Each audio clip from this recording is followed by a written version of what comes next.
I wanted to talk about childhood emotional neglect and some of the negative symptoms that can occur from it, and also give you one tip to help you manage the difficult emotions and thoughts that can seem to be coming from out of nowhere, right? But in reality are stemming from this. And emotional neglect is something that's very difficult to talk about because it can be very different for everybody, right? You could have a sibling that went through the very same things as you, but turned out to have more of a functioning lifestyle where they don't have as many of the negative symptoms as you.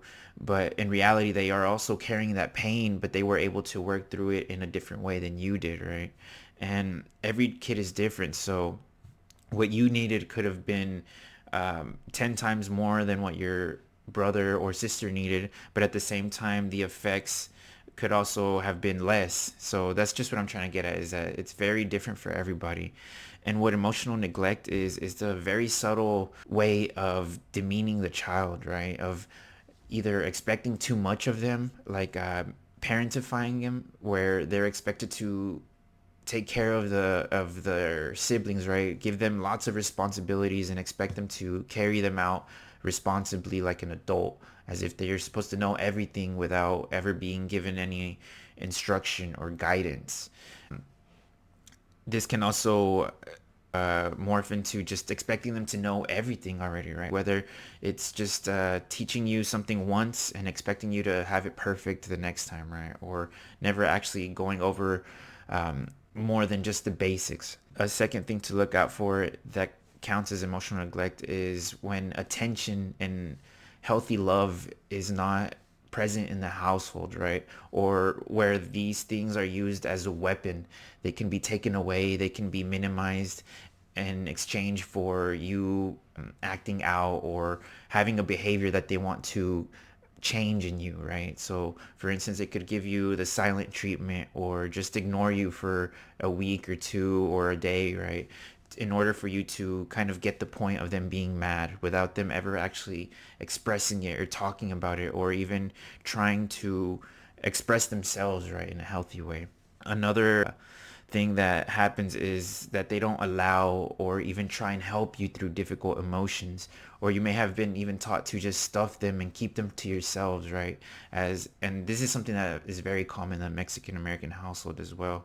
What ends up happening is that these turn into symptoms that you suffer through in your adult life and even into your later adult life if you've never even thought about going to somebody and talking this out or trying to make the connection that this is a reason why you have these symptoms in your life, right? These negative symptoms.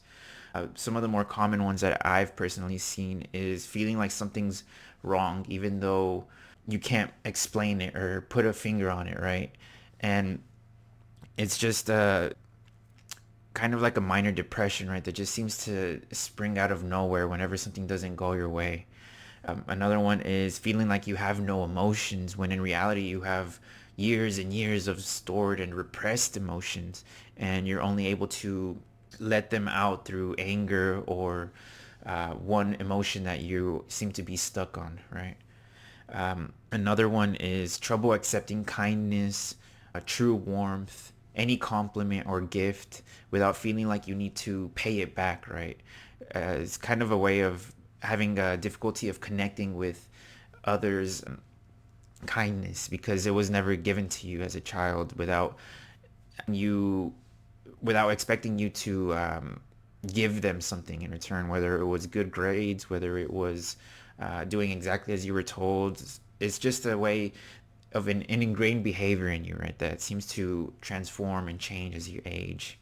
Some of the more common ones that seem to be connected to other things in your childhood too, right, is unhealthy attachments in relationships where you seem to have difficulty creating healthy relationships in your life, and you seem to be stuck in this cycle of obsessing, of constantly being jealous, those sorts of things, right? The last one is people pleasing and having it be a way of you getting acceptance from everybody and anyone in your life. And this is especially true whenever you find yourself never having enough time for yourself or being unable to say no to others as well. And the one tip I wanted to give you for whenever you have these difficult emotions or feelings of being empty, of not being able to express yourself, right? Or just being stuck on one emotion, is to follow the story behind that emotion or what you're feeling, right? Try and ask yourself questions so you can get deeper and deeper into the layers behind the surface level of that emotion, right? Or whatever is going on. And it's going to take a lot of introspection and truly digging deep, right? Asking yourself why over and over again and not letting yourself say, I don't know. Don't ever let that word be in your vocabulary, right? And you may reach a place where you thought you were scared of being rejected, but in reality, you were just scared of being alone. That's an example of how asking yourself why can get to the deeper layer of what's going on.